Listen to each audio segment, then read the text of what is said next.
एल्विश के hair treatment का process, what was it? Yes, Elvis had a kind of receded hairline. So his hairline was receded, and of course you know that camera में जो छोटा सा चीज है बड़ा दिखता है. बिल्कुल. तो hairline was receded, साइड से बड़ा हो गया था. तो for youthful look you need to have a low hairline. You know, the forehead should be small. जैसे आपको पता नहीं था कि एल्विस ने बाल लगवाए थे. तो हाँ, वो दैट इज द मेन, वो हमारे लिए रियल रिवॉर्ड है अगर दुनिया को पता ना चले कि उन्हें बाल किए. एक्चुअली जो हेयर है ना, हमारे सर पे आते हैं, बॉडी में भी अलग अलग हिस्से पे हमारे बाल होते हैं, but the arrangement of hair on the face of every individual is very customised. हर दिन की शुरुआत बिल्कुल ही कमाल अंदाज में I have done this day also. This is me से Aadi and welcoming doctor Pradeep Kumar ji to Filmy Beat. I hope you're feeling good. Eugenics hair sciences में मैं फिलहाल मौजूद हूँ. He is the doctor behind बहुत सारे celebs के बालों के पीछे जो कमाल है वो इनका है. बोनी कपूर हो, एल्विश यादव हो और अब शंकर महादेवन क्यों ना हो.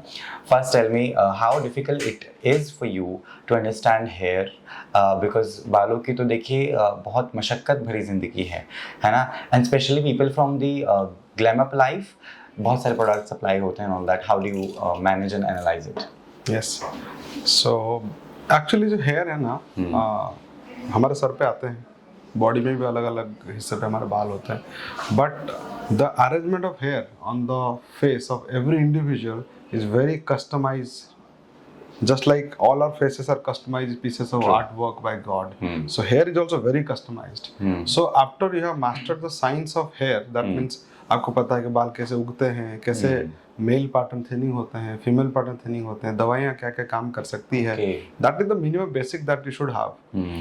But once you have scored 100 out of 100 in the basics of science of hair, next comes the most important thing, that is the artistry. How you place the hair, how you put it, how you kind of make it look very seamless and natural. So वही जो मुझे जो आपने बोला कि क्या मुश्किलें हैं, क्योंकि हर चेहरा एक डिफरेंट चेहरा है, तो उसमें hair should be customised, it can not be a template. तो इसीलिए मुझे मजा आता है और हमारी पूरी टीम के जितने भी सारे हमारे डॉक्टर्स सबको मैं यही बताता हूँ कि you have to bring out the artist in you. And when I meet artist like Shankar ji हो या बोनी जी हो, all these people, Elvis and all, who are artists, then I feel like kind of and that helps me to bring out that, and you have to have a different hormone in you, very, I would say, intuitive Gandharv quality in you to become an artist. And when you have that artistry in your mind, in your psyche, in your being, then of course you have got the science as the background, then you do a good job. So ये and it is a continuous process. It is not that आज जो मैंने कर दिया कल वही होने वाला, ऐसा नहीं है, क्योंकि कल जो चेहरा आने वाला है that is a customised new piece. So it is a art work on a daily basis that we do. ठीक है, टेक मी थ्रू एल्विश के हेयर ट्रीटमेंट का process. What was it? Was he having hair loss और what was the treatment that you did? Yes, Elvish had a kind of receded hairline. अभी परसों phone पे बात हो रही थी, वो आए थे, क्लिनिक आए थे, मैं I was here, he was there. तो अभी I think he will come here someday, will like you, I will ask him to see you also. So his hairline was receded, and of course you know that camera में जो छोटा सा चीज है बड़ा दिखता है. बिल्कुल. तो हेयरलाइन वाज रिसीडेड, साइड से बड़ा हो गया था. तो for youthful look you need to have a low hairline, you know, the forehead should be small. तो वही उनका था. Around I would say 1 finger width का हमने हेयरलाइन किया, टेम्पल्स किए, तो यूथफुल जो लुक है तो उसी से आता है. तो अगेन चैलेंजिंग आर्ट वर्क, आपको छोटा सा काम है, एम्ब्रॉयडरी काम है, लेकिन artistically it should be impeccable. जैसे आपको पता नहीं था कि एल्विस ने बाल लगवाए थे. तो हाँ, वो दैट इज द मेन, वो हमारे लिए रियल रिवॉर्ड है अगर दुनिया को पता ना चले कि उन्हें बाल किए. बोनी कपूर जी, बोनी जी का ऑफकोर्स ऑब्वियसली बहुत बड़ा हेड था. इतने दिनों से he was a kind of bald head था इतने सालों से, एंड उनको कोई परफेक्ट क्लिनिक नहीं मिल रहा था. उनके सो डिटेलिंग है उनकी, उन्होंने तो बड़े सारे क्लिनिक्स उनके पास गए, वो भी खुद गए थे, बोले कि उनकी क्लिनिक हाइजीन से लेकर कुछ चीज़ें इश्यूज थे. And then he wanted to see a perfect artist for his work. तो पूरा का पूरा बोनी जी का हमने फर्स्ट राउंड में करीब अराउंड क्लोज टू 6700 ग्राफ्ट किए हैं. लुक जो चेंज है आप देख रहे हो. अभी उनका सेकंड सेटिंग करना रहता है, तो उनको अभी क्राउन में हम लोग करेंगे, और maybe by end of this month we will do another round of 3-4 thousand grafts, तो उसमें पूरा का पूरा उनका it will be much better. तो बोनी जी यस आइकॉनिक चेहरे हैं, तो but again artistry was so important.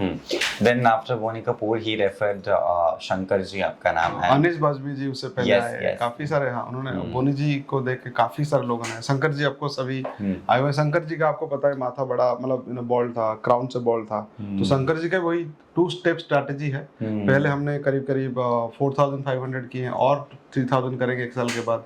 एक बार में वो डेंसिटी नहीं आ पाती, और सबके बालों की क्वालिटी अलग है। बोनी जी की क्वालिटी हेयर थोड़ा मोटा था, शंकर जी के थोड़े पतले हैं, एलविश के थोड़े मोटे थे। तो अनीस बाजमी सर के थोड़े से आई थिंक जो कि one go would be good for him. Rakesh Om Prakash Mehra ji के बहुत पतले बाल थे, मोहम्मद शमी के काफी बाल पतले थे। तो एक बार में सामने किया, पीछे अभी पूरा अच्छे से हुआ नहीं है, सेकंड सेटिंग उनको करना है।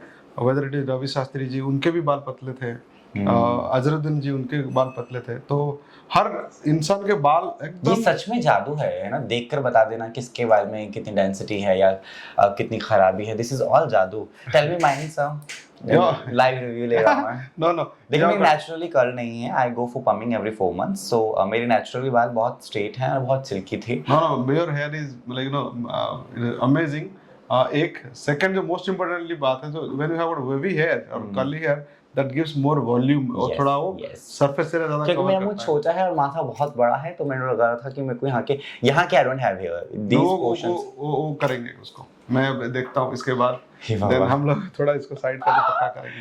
हाँ ऐसा भी होता है, but usually this is very common. I tell you, this is not something. ये बाल ना सबसे पहले उड़ते हैं, ये बाल सबसे पहले जाते हैं, क्यों? इसका मेन रीजन क्या है? मेल पैटर्न बॉल्डनेस जो मेल हार्मोन का काम है कि सामने से, ऊपर से या कहीं से भी एक पार्ट, 3-4 पैटर्न्स हैं, तो वो मेल हार्मोन का काम है। वैसे कोई डिजीज तो है नहीं, लेकिन ये कॉस्मेटिकली एस्थेटिकली थोड़ा हमको अच्छा नहीं दिखता।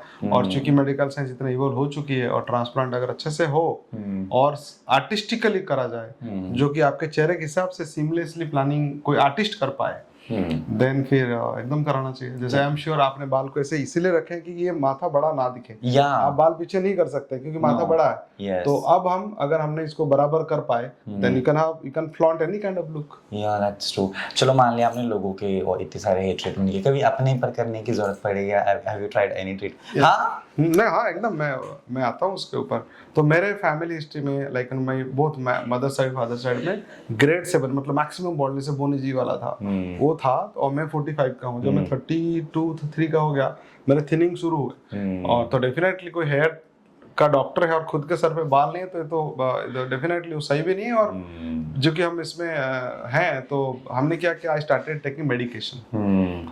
दवाइयाँ कुछ हैं जो कि उस स्टेज पे काम करती हैं जब अर्ली स्टेज होता है, तो वो दवाई हमने ली और मेरे बाल बच गए। और मेरे सारे के सारे ये खुद मतलब विदाउट एनी ट्रांसप्लांट वाले बाल हैं ये सारे। अभी तो मतलब पानी वानी लगा के मैंने कंघी वंगी किया है, और मेरे भी थोड़ा वो भी बाल है।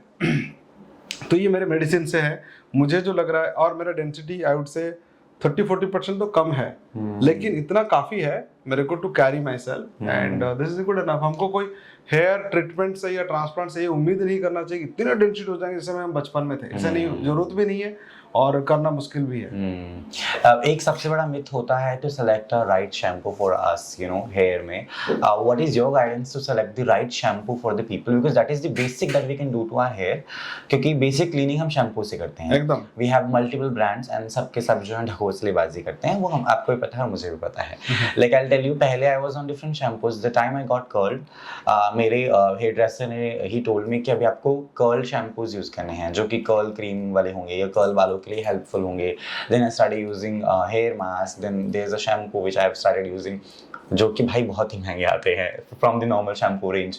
So what is your way of selecting a shampoo? Simple, extremely simple. जो शैम्पू का काम क्या है, जैसे हम लोग कपड़े धोते हैं जिसे डिटर्जेंट से धोते हैं कि झाग अच्छा बनना चाहिए, कपड़े उसी से धोते हैं। साबुन जिसमें बढ़िया झाग बनता है, अगर थोड़ा मॉइस्चराइजिंग या उससे थोड़ी सी ऑयल कंटेंट हो तो वो हमको अच्छा लगता है। तो सिमिलरली हमको शैम्पू का पर्पस ये है कि हमको साफ करना है, झाग इतना बने कि ये बाल हमारा साफ हो जाए, और कोई पर्पस नहीं। इसके बाद हम धो ही देते हैं पानी से उसको। तो उसमें कोई उसमें ज्यादा कुछ तिगड़म नहीं है। साइंस इज वेरी क्लीन कि झाग अच्छा से बने और थोड़ी कंडीशनरिंग का इफेक्ट हो, तो उतना है। तो I will not name any brand. जो भी नॉर्मल रूटीन ब्रांड्स हैं मार्केट में inexpensive, they are good enough. आप पंजाबी में हम लोग चोचलेपति बोलते हैं, देयर इज नो नीड चोचा बच्चे। हाँ, तो उसकी कोई जरूरत नहीं है। तो मैं being a scientist, being a doctor, I would not promote anything which is not scientific। इसमें आपको कोई भी शैम्पू जिसमें झाग अच्छा बनता हो, थोड़ी सी आपके अगर बाल हैं इसमें you do to have some glistening kind of feel, you can use some conditioner, और शैम्पू विद कंडीशनर भी आता है, तो आप एकदम यूज कर सकते हैं। मोस्ट ऑफ द होटल्स में शैम्पू के साथ कंडीशनर रखा जाता है, तो वो वाला यूज कर सकते हैं। There is nothing specific that brand. And home remedies, because a lot of, especially in North India, we are born with the remedies, like we put anda, we put dahi, all of that, है ना? What is your एक remedy बता दो आप। चलो। नहीं, एकदम अंडा थोड़ा वही, अगेन वो प्रोटीन है तो आपको थोड़ा सा कंडीशनिंग का इफेक्ट देता है, और सो ऑल्सो दही, but they both are not needed. कुछ जरूरत नहीं है, आप रोज शैम्पू करिए, धोइए उनको। डस्ट और जो हम सीबम सिक्रेशन होता है उनको धोने के लिए रोज आपको अपना keep a healthy habit of cleaning it every day, that's it. And if you want to have a glistening kind of thing, use some conditioner on top of that, that's it, nothing else। You should not be spending much money on those kind of things। and सच में उसका कोई scientific utility या scientific validation है भी नहीं। Last I am taking because अभी Gen Zs का जमाना है, we all see young people. देखिए बाय डिफॉल्ट मैं भी जेनजी हूँ, but I don't relate to them a lot. But ये पूरा जो जमाना आप देख रहे हैं, नया जो लॉट है बच्चों का, people who are 14-15, they have stopped using तेल। ऑयल यूज ही नहीं करते हैं ना, नरिशिंग के लिए, किसी भी लिए। मैं क्या बोल रहा हूँ, मैं भी नहीं करता है ना। It's been I guess 4-5 years that I've stopped using oil until unless बहुत ही कुछ ज़्यादा दर्द हो रहा है तो हम नवरत्न से मसाज कर लेते हैं maximum, that is what we do. But tell me how important is oiling. देखिए मैं खुद भी अपने आप को पीस रहा हूँ, बट नहीं, सही कह रहे हो। नहीं, आप पीस नहीं रहे हो, एकदम आपने अच्छा साइंटिफिक पॉइंट आपने उठाया। तो बालों में तेल लगाने की कोई जरूरत नहीं होती है। Okay, yes. तो तेल लगाने से रादर आपको डैंड्रफ वगैरह हो सकता है, कुछ हो सकता है, तो तेल को तो हमको धोना है ना रोज। हम तो बोल रहे शैम्पू रोज करो, ताकि जो वो तेल बहुत थोड़ा बहुत सीबम सीक्रेट होता है स्किन के ऊपर, वो भी साफ हो जाना चाहिए। तो तेल is not healthy for hair, only for massage and all. Massage वाली फीलिंग, जिसमें मसाज करेंगे तो ब्लड सर्कुलेशन बढ़ेगा, उसके लिए जो मसाज वाली इफेक्ट है वो अलग है, वो आप कर सकते हैं। लेकिन तेल से बाल बढ़ते हैं या वो कुछ होता है, एकदम मिथ है, नॉन साइंटिफिक है। हाँ, हमारे इवन हमारे मम्मियाँ या फिर grandmothers they used to do that, but हाँ, वो मसाजिंग वाला इफेक्ट जैसे करते हैं ना बच्चों के सर पे, वो बनाते हैं आजकल तो घर पे, बड़े रीले वायरल है, शीका काई रीठा के वो तेल बना रहे हैं लोग घर पर, काले पीले टाइप्स के। That is all bullshit. एकदम साइंस उसको बैक नहीं कर सकता, नहीं करता। With that note, thank you so much. It was really feeling very fresh talking to you, and you've cleared a lot of myths that are out there in the people ka dimag, I guess. Thank you so much, sir. Thank you.